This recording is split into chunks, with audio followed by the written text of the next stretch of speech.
Welcome back to study with Gyan Prakash. UPPCS 2023 प्रारंभिक परीक्षा जो कि 14 मई को संपन्न हुई है।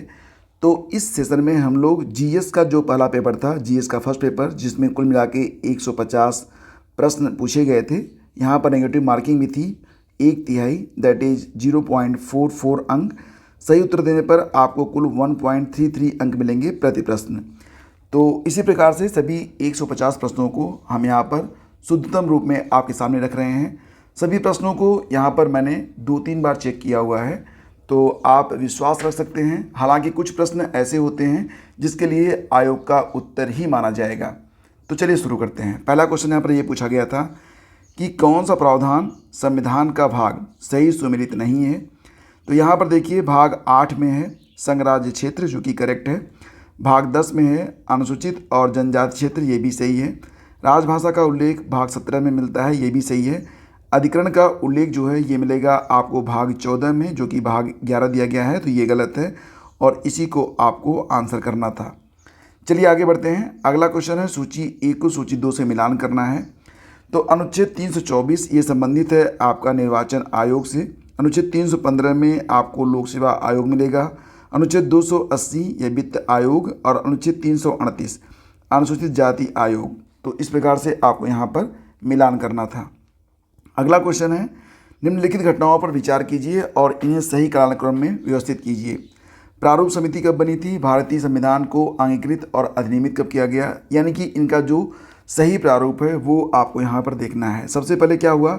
सबसे पहले तो संविधान सभा की बैठक हुई थी, इसके बाद प्रारूप समिति का गठन हुआ, इसके बाद क्या हुआ?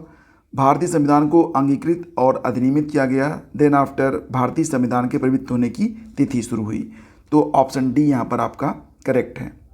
आगे बढ़ते हैं। 2 कथन दिए गए हैं, अभिकथन और कारण। तो इसके मुताबिक आपको यहाँ पर अपना उत्तर सेट करना है। Option A, B, C, D में से कोई एक।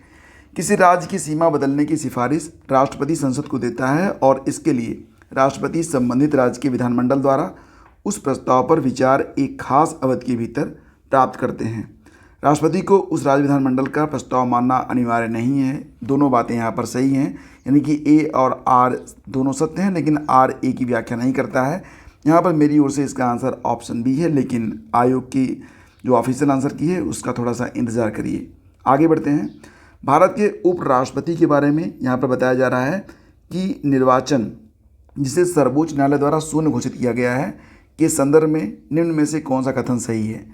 तो उपराष्ट्रपति के रूप में इस प्रकार की घोषणा से पूर्व उसके द्वारा किए गए कार्यविधि मान्य होते हैं। ये ऐसा बिल्कुल नहीं होगा।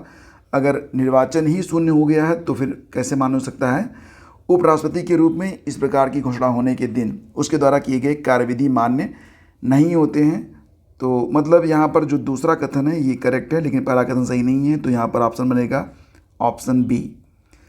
इसके बाद है लोकसभा की प्रथम महिला स्पीकर कौन थी? तो सही जवाब है ऑप्शन सी, मीरा कुमार। निम्न युग्मों में कौन सा युग्म संविधान की अनुसूची में सही सुमेलित नहीं है? तीसरी अनुसूची में शपथ या प्रतिज्ञान का प्रारूप मिलता है। 8वीं अनुसूची में भाषाएं हैं, सही है। 9वीं अनुसूची राज्यसभा में स्थानों का आवंटन और 10वीं अनुसूची में दल परिवर्तन के आधार पर निर्भरता। यहाँ पर आपका जवाब था ऑप्शन सी। भारतीय संविधान के प्रारंभ में किस अवधि के लिए सभी सरकारी उद्देश्यों हेतु अंग्रेजी भाषा के उपयोग के लिए अनुमति प्रदान की गई थी? तो फ्रेंड्स, ये अनुमति मिली थी कुल मिला के 15 वर्षों के लिए। तो इसका जो सही जवाब है वो ऑप्शन सी है। आपको बताना चाहेंगे कि कुल मिला के 1965 तक के लिए ये छूट हमें प्राप्त हुई थी। कब तक के लिए?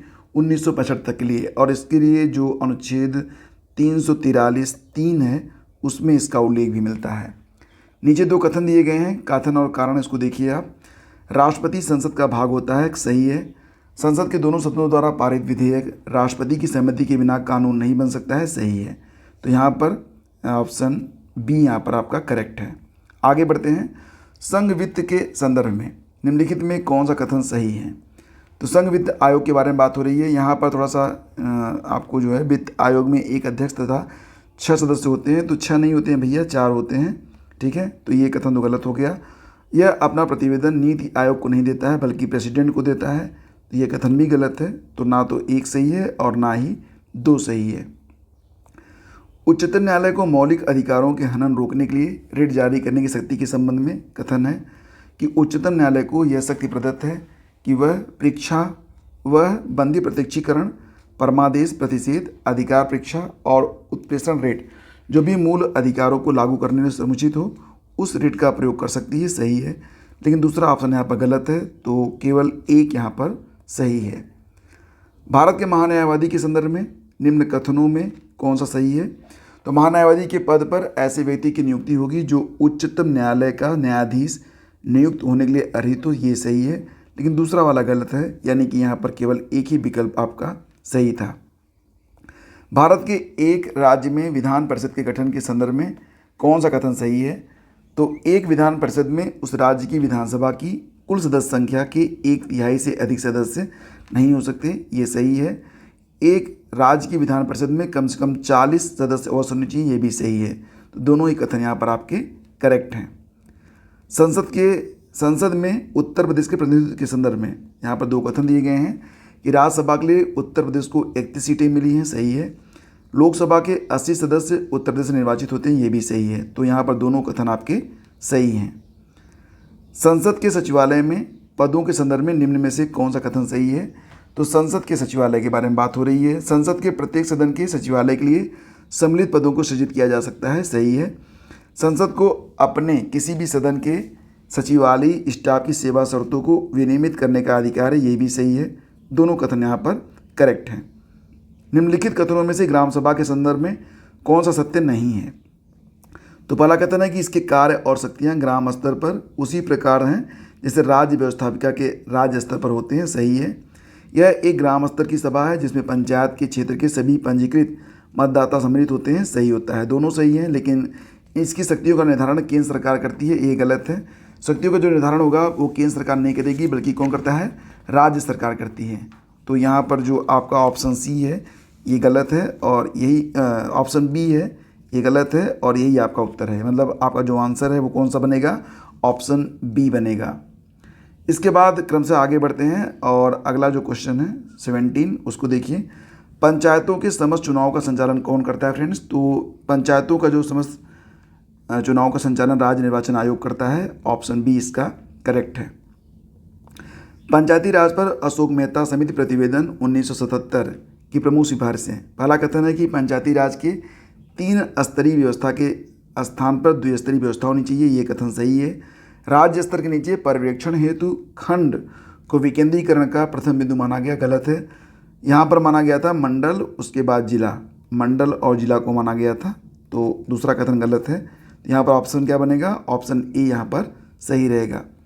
सर्वोच्च न्यायालय के एक न्यायाधीश का जो त्यागपत्र होगा वो राष्ट्रपति को जाएगा, जो नियुक्त करेगा उसी को तुम सौंपेंगे। और कौन भारतीय संविधान के अनुच्छेद 20 का हिस्सा नहीं है? तो ये था ऑप्शन सी, यातना के विरुद्ध निषेध। कौन सा प्रावधान नीति निर्देशक तत्वों तथा मौलिक कर्तव्यों दोनों का एक भाग है? इसमें कुछ डाउट की स्थिति बन रही है, लेकिन मेरे हिसाब से इसका सही उत्तर तो ऑप्शन ए बनेगा। लेकिन पर्यावरण का संरक्षण भी दोनों में दिया गया है, तो देखना होगा कि आयोग जो है इसका उत्तर क्या मानता है। संसद की संयुक्त बैठक के संदर्भ में निम्नलिखित कथनों में कौन सा कथन सही है? तो यहाँ पर अनुच्छेद, अब देखो गलत दिया गया है, यहाँ पर अनुच्छेद 108 अगर होता तो ये कथन सही हो जाता। पहली बात तो ट्रांसलेशन में प्रॉब्लम है, ये चीज़ यहाँ पर है ही नहीं है। एनीवे ये कथन गलत है और दूसरा कथन सही है, तो ऑप्शन बी आपका जो है उत्तर बनेगा। प्राचीन काल के भारत पर आक्रमणों के संबंध में निम्नलिखित में कौन सा सही कालानुक्रम है? देखो फ्रेंड्स, इसमें जो सही कालानुक्रम है, सबसे पहले भारत पर आक्रमण किया था सिकंदर ने, जो कि एक यूनानी था, ठीक है। और यूनानियों के बाद शक आए थे, फिर कुषाण आए थे। कुषाण तो बहुत बाद में आए थे, सबसे पहले यूनानी आए, फिर शक आए, फिर कई लोग आए, फिर जाके कुषाण आए थे। तो ऑप्शन ए आपका सही है। मिलिंद पन्नु, राजा मिलिंद और नागभट्ट के बीच में एक संवाद है, तो ऑप्शन बी इसका उत्तर था। आगे है चरक संहिता। तो चरक संहिता में कुल 120 अध्याय हैं और 8 खंड हैं, ऑप्शन ए करेक्ट है। वैदिक कालीन प्रशासन में भागदू, ये मतलब भागदू का काम क्या था? तो फ्रेंड्स ये एक रेवेन्यू कलेक्टर होता था, राजस्व कर जमा करने वाला अधिकारी, रेवेन्यू कलेक्टर। आपका जो अगला प्रश्न है वो सूची से संबंधित है, ऐसे प्रश्न फेवरेट होते हैं आयोग के। तो नेवासा मिलेगा कहाँ पर आपको? नेवासा आपका जो है महाराष्ट्र में है, और ईसमपुर ये कर्नाटक में है। डिडवाना मिलेगा आपको राजस्थान में, और गुडियाम गुफा तमिलनाडु में। तो ये आपको मैच कराना था। कौन हड़प्पा संस्कृति के पूर्वी सीमांत का निर्धारण करता है? देखो फ्रेंड्स, यहाँ पर मैं आपको बता दूँ कि जो सबसे पूर्वी हिस्सा था वो आलमगीर था। ठीक है, ये यहाँ पर आलमगीरपुर उत्तर प्रदेश में स्थित था।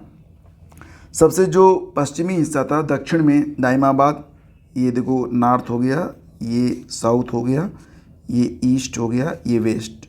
तो यहाँ पर आलमगीरपुर। और अगर हम बात करें दक्षिण में तो दाइमाबाद जो कि महाराष्ट्र में था, ये दाइमाबाद महाराष्ट्र दक्षिणी सीमा पर था। पश्चिम में सुतकांगेडोर बलूचिस्तान जो कि वर्तमान में है, कहाँ पर, बलूचिस्तान में ही है, पाकिस्तान में। और ये जो मांडा है ना, ये जम्मू और कश्मीर में था। तो ये सीमा रेखा थी, ये आपको याद रखना है। फिर पुराणों के संदर्भ में कथनों में कौन सा सही है? विष्णु पुराण है, उसमें मौर्य वंश की जानकारी मिलती है, करेक्ट है। वायु पुराण गुप्त वंश की शासन व्यवस्था पर प्रकाश डालता है, सही है, दोनों कथन सही हैं। वैशेषिका यह रचना किसकी है? देखो फ्रेंड्स, यहाँ पर वैशेषिका ये कणाद ने लिखी हुई थी, तो ये कथन तो गलत हो गया आपका। उसके बाद मीमांसा के रचनाकार जैमिनी हैं, तो ये भी कथन यहाँ पर गलत है।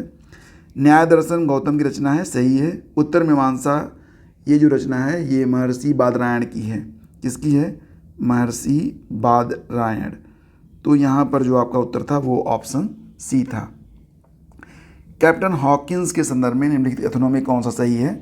तो 1611 में जेम्स प्रथम के दूत के रूप में भारत आया, गलत है। ये 1608 में ही आ गया था जहांगीर के दरबार में। तुर्की भाषा को ज्ञाता था, सही है, यानी कि यहाँ पर केवल 31 का 2 सही है। खरीदादार कौन होता था? खरीदादार फरमानों को भेजने वाला अधिकारी होता था, विकल्प ए सही है। सूची 1 को सूची 2 से मैं आपको जो मैच कराना था, मिराते सिकंदरी, बुरहाने मासिर, रियाज उस सलातिन और रियाज उल इंसा, ये किताबें हैं, उनका जो विषय यहाँ पर लिखा गया है। तो इसमें क्या मिलेगा आपको? फिलहाल मैं आपको बता दूं कि मिराते सिकंदरी जो है ये संबंधित है गुजरात विजय से। इसके बाद बुरहान मासिर ये संबंधित है बहमनी के अहमदनगर का इतिहास मिलेगा आपको। और रियाज उस सलातिन में क्या मिलेगा आपको? बंगाल का इतिहास मिलेगा। बाकी एक और बच रहा है, इसको आप मैच कर लेना। तो यहाँ पर ऑप्शन ए आपका सही है। नेक्स्ट है, कौन सा सही सुमेलित नहीं है? इल्तुतमिश रजिया के पिता थे, शाह तुर्कन इल्तुतमिश की पत्नी, गुलबदन बेगम बाबर की पुत्री, हमीदा बानो बेगम ये अकबर की माता जी थी। तो ये ऑप्शन यहाँ पर सुमेलित नहीं है, यही उत्तर है। पेशवाओं के शासनकाल पर विचार कीजिए। सबसे पहले बालाजी विश्वनाथ, फिर बाजीराव, फिर माधवराव, फिर नारायण राव, यानी कि 1 2 4 3 ये वाला विकल्प यहाँ पर सही बनेगा। नेक्स्ट है, कश्मीर के किस शासक ने जजिया और गौहत्या को समाप्त किया था? तो जैनुल आबदीन ने। ये कश्मीर का अकबर कहा जाता था। कौन फिरोज तुगलक के नागरकोट अभियान के दौरान संग्रहित 300 संस्कृत पुस्तकों का अनुवाद किया था? तो अजीजुद्दीन खान ने किया था। संगीत की टप्पा शैली ये पंजाब में विकसित हुई थी और मोहम्मद शाह के दरबार में आई थी सबसे पहले। कवियत्री जो मैच्ड नहीं है यहाँ पर, तो दयाबाई विनय मलिका सही है। सहजोबाई सहज प्रकाश ये भी सही है, ये भी सही है। ये डी वाला जो है ये सुमेलित नहीं है, तो यही हमारा आंसर है। विद्रोह का प्रारंभ दिया गया है 1857 के विद्रोह का स्थान और विद्रोह का आरंभ। देखो फ्रेंड्स, यहाँ पर बैरकपुर में जो विद्रोह हुआ था वो 29 मार्च को हुआ था। मेरठ में 10 मई को हुआ, झांसी में 11 मई को हुआ, लखनऊ में 30 मई को हुआ था, न कि 4 जून को। ये हमारा यहाँ पर आंसर है। नेक्स्ट है आपका 1918 के संयुक्त प्रांत किसान सभा का गठन किस नेता ने किया था? देखो इसमें इंद्र नारायण द्विवेदी की बात हो रही है, तो यही विकल्प यहाँ पर सही है। हालांकि बाद में बाबा रामचंद्र भी इससे जुड़ गए थे, लेकिन सही जवाब इसका ऑप्शन बी रहेगा। कौन सा संगठन दिल्ली में वायसराय लॉर्ड हार्डिंग पर बम फेंकने के लिए उत्तरदायी था? तो यहाँ पर युगांतर, ऑप्शन डी है इसका सही है। किस अधिनियम द्वारा 120 सदस्यों का चैम्बर ऑफ प्रिंसेस की व्यवस्था की गई थी? तो 1919 का जो अधिनियम था। ईवी रामास्वामी नायंकर के संदर्भ में निम्न कथनों में कौन सा सही है? उन्होंने असहयोग आंदोलन में हिस्सा लिया था और 1925 में उन्होंने कांग्रेस को छोड़ दिया था। उनके मन में आया कि जो एससी एसटी कास्ट हैं उनके सापेक्ष या उनके लिए न्यायकारी नहीं है कांग्रेस, इसलिए उन्होंने कांग्रेस को छोड़ दिया था। तो यहाँ पर दोनों विकल्प आपके सही हैं। नेताजी सुभाष चंद्र बोस द्वारा आज़ाद हिंद फौज के हिस्से के रूप में गठित जो महिला रेजिमेंट थी उसका नाम रानी झांसी रेजिमेंट रखा गया था। ऑप्शन बी करेक्ट है। 1875 में बरेली उत्तर प्रदेश में क्रांति का नेता खान बहादुर खान। ऑप्शन बी करेक्ट है। कालक्रम की दृष्टि से निम्नलिखित घटनाओं में से कौन सी अंतिम थी? तो मुगला विद्रोह ये हुआ 1921 में, बाकी आप जान ही रहे हैं। खिलाफत आंदोलन ये 1919 में स्टार्ट हुआ था। जलियांवाला बाग भी 1919 में ही हुआ था। और होम रूल ये 1916 में। तो यहाँ पर डी ऑप्शन आपका करेक्ट है। कौन महिला स्वतंत्रता सेनानी भारत छोड़ो आंदोलन से संबंधित नहीं है? तो मातंगिनी हजरा, अरुणा आसफ अली और कनकलता बरुआ तीनों का संबंध है, लेकिन शांति घोष का संबंध नहीं है। तो यही हमारा उत्तर है। निम्नलिखित में कौन सा सहायक नदी सही सुमेलित नहीं है? तो मंजरा जो है ट्रिब्यूटरी है गोदावरी की, सही है। हेमावती कावेरी की ट्रिब्यूटरी है, सही है। कृष्णा की ट्रिब्यूटरी है मालप्रभा, ये भी सही है। प्राणहिता महानदी की ट्रिब्यूटरी नहीं है। तो यही हमारा उत्तर है।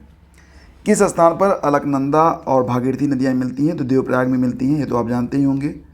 थोड़ा पर्यटन किया करिए, बहुत सारी चीज़ें क्लियर हो जाएंगी। लेटराइट मिट्टी, तो यहाँ पर पहला कथन सही है, दूसरा गलत है। तो कमी नहीं पाई जाती है, अधिकता पाई जाती है। तो मतलब केवल एक कथन यहाँ पर सही है। पराबैंगनी विकिरण को अवशोषित करने वाले ओजोन परत किस वायुमंडलीय स्तर में स्थित होते हैं? तो आप जानते ही हैं, ये हमारी पृथ्वी होगी पहला, और दूसरा जो दूसरा होता है वही होता है स्ट्रेटोस्फीयर। तो यहाँ पर आपको ओजोन परत मिलती है। तो समताप मंडल इसका सही जवाब है। ये तो बहुत आसान था। यमुना का उद्गम जो होता है वो यमुनोत्री से होता है, और कृष्णा का जो उद्गम होता है, देखो यहाँ पर अगर आपको एक मैच हो जाए तो बाकी आप आसानी से मैच कर लेते। ए का 4 यहाँ पर मैच हो रहा था, बी का तीसरा सही था, कृष्णा महाबलेश्वर से। गोदावरी का जो उद्गम है वो नासिक से होता है, और महानदी का सिहावा से। बस यही आपका मैच हो गया। नेक्स्ट है, कथन दिए गए हैं। दक्षिण पश्चिम मानसून मौसम के दौरान तमिलनाडु तट शुष्क रहता है। जैसा कि आप जानते हैं कि अगर हम भारत का जो मैप है नीचे वाला हिस्सा देखें तो यहाँ पर जो तमिलनाडु है वो यहाँ पर आपको मिलेगा। तो जब दक्षिण पश्चिम मानसून चलेगा दक्षिण पश्चिम, तो उस दौरान ये हिस्सा शुष्क रहता है। क्यों? क्योंकि इधर जो है आपको पता ही है कि इधर अरब सागर है। तो अरब सागर तमिलनाडु तट बंगाल की खाड़ी के शाखा के समानांतर है, ये तो आप जानते ही हैं। सॉरी, अरब सागर तो इधर होता है, ये बंगाल की खाड़ी है। ये अरब सागर है, ये बंगाल की खाड़ी है। तो तमिलनाडु इधर है, और ये क्या पड़ता है कि दक्षिण पश्चिम मानसून की अरब सागर वृष्टि छाया क्षेत्र में स्थित है। मतलब यहाँ पर क्या होता है कि एक अवरोध लगा हुआ है, जिसकी वजह से ये पहली वाली घटना होती है। तो ए सही है और आर भी सही है। आर ए की व्याख्या भी करता है। ऑप्शन डी इसका उत्तर है। आगे बढ़ते हैं। रामगंगा नदी कन्नौज के पास गंगा नदी में मिलती है, ये कथन तो सही है। और बेतवा नदी प्रयागराज के पास, तो बेतवा नदी जो है जो यमुना में तो मिलती है, लेकिन प्रयागराज में नहीं मिलती है, बल्कि ये कहाँ पर मिलती है? हमीरपुर में मिलती है। तो पहला सही है, दूसरा गलत है। तो केवल एक सही है। चंद्रप्रभा वन्यजीव अभयारण्य ये मिलेगा आपको कहाँ पर? चंदौली में। नेक्स्ट है कि कौन सा एक दर्रा सही है? तो नीति दर्रा उत्तराखंड में मिलेगा। सिवाना समुद्र और कल्पक्कम क्रमशः जल शक्ति और नाभिकीय ऊर्जा ले जाने जाते हैं। तो ऑप्शन ए इसका करेक्ट है। नेक्स्ट है कि उत्तर प्रदेश के संदर्भ में निम्न कथनों पर विचार कीजिए। राज्य के कुल भौगोलिक क्षेत्र का लगभग 12.8% वन है, और जौनपुर, गाजीपुर और बलिया जिलों में कोई वन भूमि नहीं है। तो ये तो गलत है, और पहला भी गलत है, क्योंकि यहाँ पर जो ये आंकड़ा है ये 6.8 के समथिंग है। कितना है ये कमेंट करके आप बताना मुझे लग रहा है कि 6.8% है, जो कि यहाँ पर गलत बताया जा रहा है। एग्जैक्ट डाटा 6.8 का है, 6.8% का है। ठीक है, तो मतलब यहाँ पर दोनों कथन ना तो एक सही है ना ही दो सही है। फिर आगे बढ़े। कौन सा बंदरगाह, मतलब देश वाला है कि कौन सा बंदरगाह किस देश में स्थित है? रॉटरडैम नीदरलैंड में है, करेक्ट है। और मांटेवीडियो उरुग्वे में है। जकार्ता जो है इंडोनेशिया में है। इगारका जो है ये रूस में है। कहाँ पर है? रूस में है। तो ये हमारा उत्तर है। कौन सा कथन सत्य है? वेंगुला प्रशांत महासागर की ठंडी धारा है। देखो वेंगुला जो है ना ये अंध महासागर, अटलांटिक महासागर की ठंडी धारा है। तो ये गलत है, ठंडी धारा तो है। यदि सूर्य, पृथ्वी तथा चंद्रमा एक सीध में हो तो यह स्थिति लघु ज्वार की होती है। ये 90 डिग्री का होना चाहिए तब बनती है, मतलब ये कथन भी गलत है। महासागरीय लवणता कर्क और मकर रेखाओं पर अधिकतम होती है। देखो, जो लवणता होती है वो इक्वेटर पर अधिकतम होती है, कर्क और मकर रेखाओं पर नहीं, तो ये भी गलत है। पृथ्वी पर प्रतिदिन 12 घंटे 30 मिनट बाद ज्वार भाटा आता है। देखो, 12 घंटे और 25 मिनट इसका आंसर होना चाहिए था। वैसे नियर अबाउट डी सही है। मुझे लगता है इस पर कंप्लेन लोग करेंगे ज़रूर। डी जवाब इसका सही है। संयुक्त राज्य अमेरिका और मैक्सिको के बीच सीमा पर स्थित जो नदी है वो रियो ग्रांडे है। Rio Grande. निम्नलिखित रेगिस्तानों पर विचार कीजिए। तो सबसे बड़ा जो रेगिस्तान है दुनिया का सहारा है, फिर गोबी है, ठीक है। तो 4 के बाद 3 किस में आ रहा है वो आप देख लो, मतलब छोटे से बड़े में जाना है हमें, ठीक है, छोटे से बड़े में। तो पहले सबसे छोटा तो ग्रेट सैंडी होगा, उसके बाद अरेबियन मरुस्थल होगा, फिर जो है आपका यहाँ पर गोबी होगा, लास्ट में आएगा सहारा। तो विकल्प ए आपका यहाँ पर करेक्ट है। फिर देखिए, फिलीपींस में नारियल और गन्ने की कृषि विकास का श्रेय ये जाता है स्पेन और अमेरिका वासियों को। ऑप्शन डी करेक्ट है। सूची को यहाँ पर मैच कराना था, किलीमंजारो, टुबकल, स्टैनली और हागर। तो इसको यहाँ पर क्या करना है, मैच करना है। तो किलीमंजारो आपको पता ही है, ये तंजानिया में आपको मिलेगा। टुबकल मिलेगा आपको मोरक्को में, ये भी सही है। इसके बाद स्टैनली युगांडा में, और हागर ये मिलेगा आपको अल्जीरिया में। मतलब यहाँ पर जो विकल्प बी है वो आपका उत्तर बनेगा। नेक्स्ट है बैकाल, मतलब झील और देश के बारे में प्रश्न हो रहा है। बैकाल झील रूस में है, ये तो सही ही है। बैकाल झील आपको रूस में मिलेगा, ये करेक्ट है।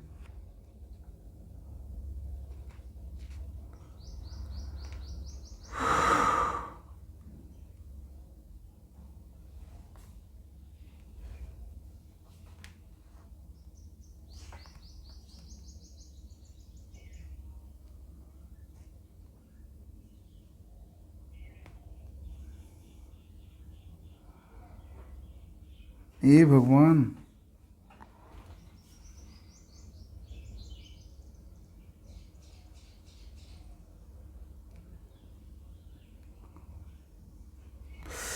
Oh my God.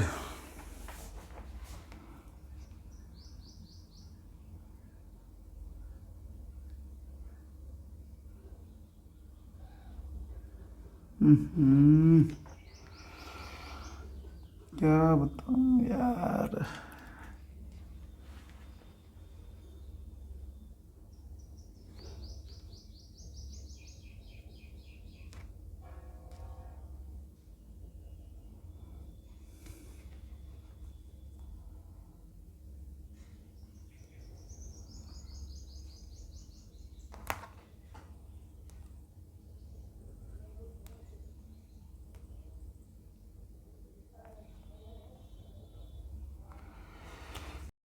करना ही बंद कर दिया था तो दोबारा से करना पड़ रहा है।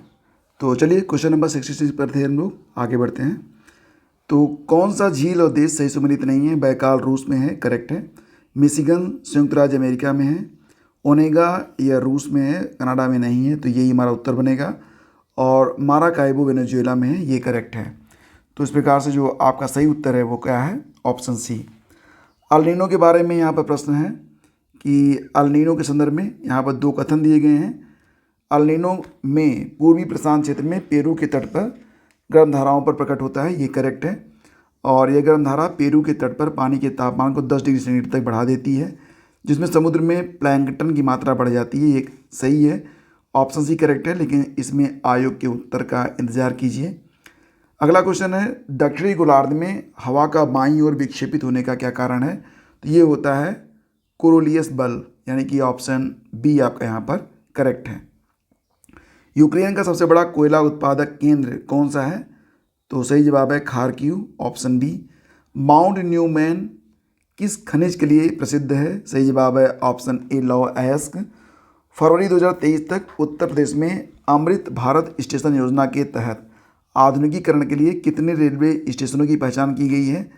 तो देखो, इसका उत्तर सही से मिल नहीं पाया, तो बताना। मुझे लगता है इसका उत्तर ऑप्शन बी होना चाहिए। I am not very sure. चलो आगे बढ़ते हैं। दिसंबर 2022 में सुदर्शन प्रहार सैन्य अभ्यास ये किया गया था राजस्थान में। दिसंबर 2022 में जारी सामाजिक प्रगति सूचकांक के अनुसार टियर 1 में कौन अति उच्च सामाजिक प्रगति में शीर्ष 3 स्थानों पर हैं? तो ऑप्शन ए करेक्ट है, पांडिचेरी, लक्षद्वीप और गोवा। निसार उपग्रह को इसरो और नासा ने मिलकर बनाया था, ये तो आप जानते ही हैं, तो इसका सही जवाब था ऑप्शन ए।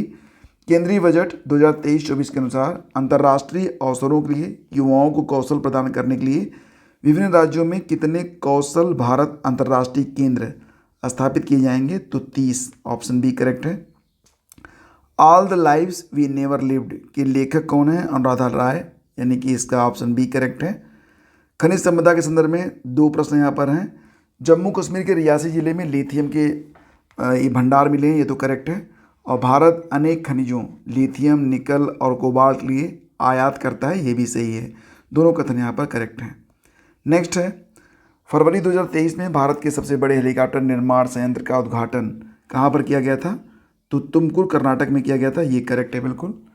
गोल्डन ग्लोब पुरस्कार विजेता गीत नाटू नाटू के रचनाकार एम किरवानी हैं, ऑप्शन बी इसका यहाँ पर करेक्ट है, एम किरवानी। भारतीय जैविक डेटा केंद्र किस राज्य में स्थापित किया गया है? तो भारतीय जैविक डेटा केंद्र ये हरियाणा में स्थापित किया गया है, विकल्प ए आपका यहाँ पर करेक्ट है। भारत के G20 प्रतीक चिन्ह के संदर्भ में जो प्रतीक चिन्ह है उसमें 7 पंखुड़ियों वाला एक कमल है, ये करेक्ट है। प्रतीक चिन्ह की 7 पंखुड़ियाँ 7 महाद्वीपों का प्रतिनिधित्व करती हैं, ये भी सही है, तो ऑप्शन दोनों सही हैं यहाँ पर।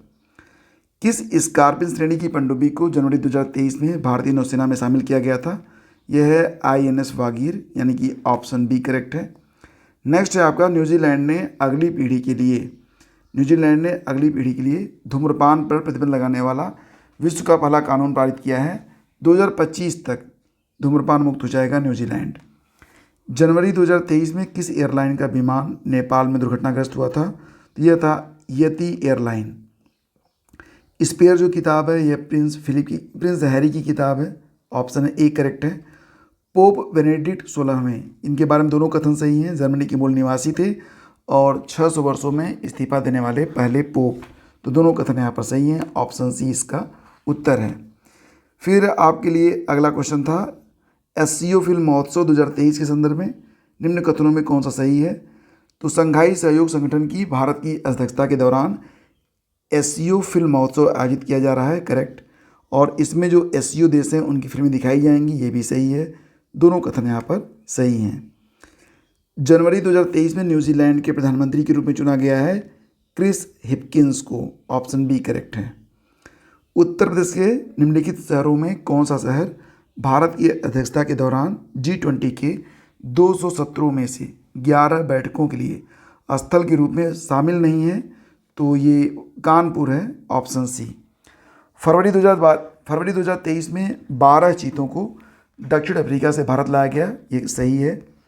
चीतों की आबादी को सुधारना भारत की प्राथमिकता है, ये भी सही है, तो दोनों कथन यहाँ पर सही हैं।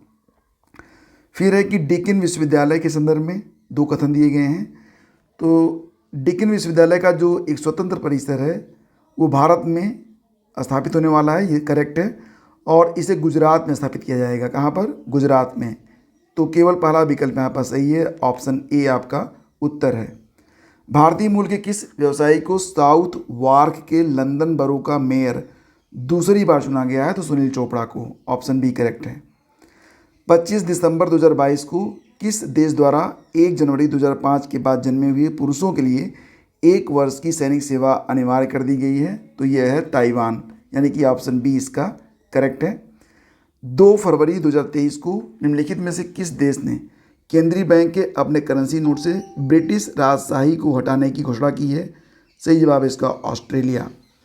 किस सिद्ध दोष के आधार पर फरवरी 2023 को ब्रिटिश प्रधानमंत्री ऋषि सुनक द्वारा अपनी सरकार से वित्त मंत्री नदीम जहावी को हटाया गया था? तो एक टैक्स स्कैंडल था, विकल्प सी यहाँ पर करेक्ट है। कौन सा तत्व नोबल गैस नहीं है? तो इसमें था एक्टिनियम। कौन सा हार्मोन अग्नाशय के लैंगरहैंस के आइलेट की बीटा सेल द्वारा स्रावित होता है? तो यह होता है इंसुलिन। और जो डिप्थीरिया का टीका होता है वो एक टॉक्सक्वाइड होता है, यानी कि विकल्प ए आपका यहाँ पर सही है। mRNA जो वैक्सीन है ये थी सिनोवैक, यानी कि विकल्प ए इसका सही है। कौन सा कारक जैव विविधता के ह्रास के लिए जाना जाता है? सबसे बड़ा कारक होता है प्राकृतिक वास का विनाश। जाइलम जो होता है ये जल परिवहन के लिए सुनिश्चित करता है, विकल्प ए आपका सही है। गैर पारंपरिक ऊर्जा स्रोत जो नवीकरणीय होते हैं, रिन्यूएबल, विकल्प बी यहाँ पर सही है। बायोलॉजिकल ऑक्सीजन डिमांड ये संबंधित है जलीय पारिस्थितिकी तंत्र में प्रदूषण की जांच के लिए, विकल्प ए सही था। जलीय पौधा जिसे प्रायः जल प्लावित धान के क्षेत्र में जैव उर्वरक के रूप में प्रयोग में लाया जाता है वो एजोला होता है, ऑप्शन ए करेक्ट है।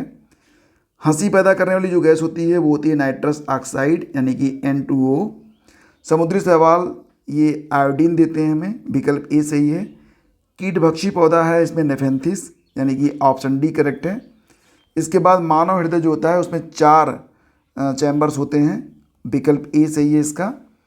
इसके बाद है विश्व में ग्रीन हाउस गैसों के उत्सर्जन में 2022 में भारत जो है 10वें स्थान पर है और 2023 में भारत 8वें स्थान पर है, तो यहाँ पर विकल्प हमारा बी सही था। एक भौगोलिक इकाई जो पानी को इकट्ठा करती है वो होती है पानी का हौज, और जल रोकथाम और प्रदूषण नियंत्रण अधिनियम ये पारित हुआ 1974 में। लौटिक पारिस्थितिकी तंत्र जो होते हैं वो दलदल होते हैं, विकल्प ए करेक्ट है आपका। नेक्स्ट है आपका भारत का प्रथम national centre for marine diversity, ये स्थित है जामनगर गुजरात में। प्राकृतिक रेशम का एक घटक होता है नाइट्रोजन, विकल्प बी सही है। रेगिस्तान में जो जानवर वास करते हैं, एक मिनट थोड़ा सा आवाज़ फंस रही है। तो फ्रेंड्स यहाँ पर जो जानवर रेगिस्तान में वास करते हैं उन्हें कहते हैं मरुद्भिद, तो ऑप्शन डी करेक्ट है। इसके बाद देखो यहाँ पर थोड़ा सा अनुवाद में त्रुटियाँ देखने को मिलेंगी, तो हम लोग इंग्लिश वर्जन देख लेते हैं, बेहतर मतलब यही बेटर रहेगा। पेप्टिक अल्सर का कारण होता है बैक्टीरिया, डेंगू का कारण होता है वायरस, एलिफेंट फीट जो होता है वार्म, और मलेरिया का कारण होता है प्रोटोजोआ, तो ये यहाँ पर करेक्ट है। पोषक स्तर बनाते हैं खाद्य श्रृंखला में जीवों के संबंध होने से, ये करेक्ट है। और राष्ट्रीय उद्यानों में आनुवंशिक विविधता का रखरखाव होता है इन सीटू संरक्षण के द्वारा, इन सीटू कंजर्वेशन, ये करेक्ट है। भारत के किस भाग में हांगुल नामक हिरण पाया जाता है, तो ये जम्मू और कश्मीर में मिलता है। नेक्स्ट क्वेश्चन आपका था कि कौन सा बायोडिग्रेडेबल प्रदूषक नहीं है, तो बायोडिग्रेडेबल प्रदूषक कीटनाशक नहीं होते हैं, बाकी सब यहाँ पर डिग्रेड हो जाएगा। इसके बाद अगला क्वेश्चन है, देखो ये जो प्रश्न है इसके लिए आप लोग आयोग की जो आंसर की है उसको देखिएगा। सूची 1 और सूची 2 को आपको यहाँ पर मैच कराना था, तो इसको अगर आप मैच कराएंगे तो सीधे सीधे आपका जो आंसर है वो मिल जाएगा, क्योंकि क्वेश्चन नंबर 122 जो आपको यहाँ पर दिया गया है उसमें अगर एक भी विकल्प आपका सही हुआ तो आपको उत्तर मिल जाएगा। जैसे उपयुक्त जनसंख्या सिद्धांत, ऑप्टिमम पॉपुलेशन थियरी, ये दिया गया है एडविन केनन के द्वारा, यानी कि विकल्प यहाँ पर ए का 3 सही है, जो कि केवल एक विकल्प में है, तो बस यहीं से हमको इसका उत्तर मिल गया। नेक्स्ट है आपका संसाधनों के उपयोग तथा भविष्य के लिए उनके संरक्षण की आवश्यकता को संतुलित करने को हम क्या कहते हैं, तो यही तो है सस्टेनेबल डेवलपमेंट, जो कि यूपीपीएससी का बड़ा फेवरेट है। कौन सा सतत विकास का लक्ष्य नहीं है जिसे 2023 तक प्राप्त करने का लक्ष्य रखा गया है, तो अंतरिक्ष अनुसंधान ये लक्ष्य में नहीं है। नीचे 2 कथन दिए गए हैं, देश के पर्यावरण को बनाए रखने के लिए जनसंख्या नियंत्रण आवश्यक है और जनसंख्या में तीव्र वृद्धि के कारण पर्यावरण संतुलन बना रहता है, तो ए सही है, आर गलत है। इसके बाद 2022-23 के लिए गरीबी उन्मूलन के लिए अंतर्राष्ट्रीय दिवस की थीम क्या थी, तो ये है व्यवहार में सभी के लिए गरिमा, यानी कि dignity for all in practice, ये इसका उत्तर था। नेक्स्ट है आपका जो 127 आर्थिक विकास में मानव संसाधन का योगदान के संदर्भ में, तो यहाँ पर दोनों सही हैं।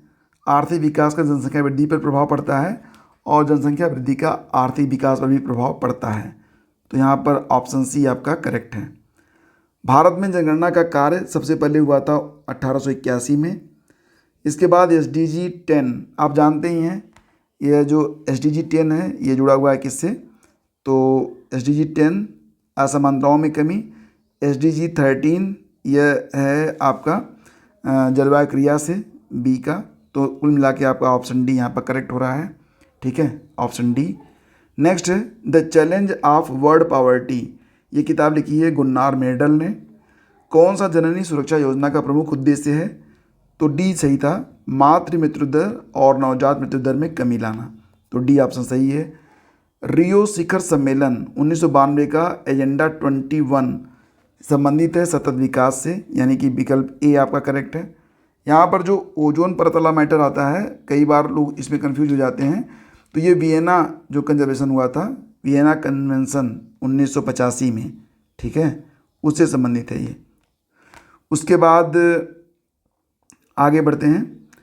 क्वेश्चन नंबर 133 है और 134 है और 135। ये तो आप वेट करो कि आयोग इसका उत्तर क्या लेके आता है, ठीक है। हम चलते हैं 136 पे।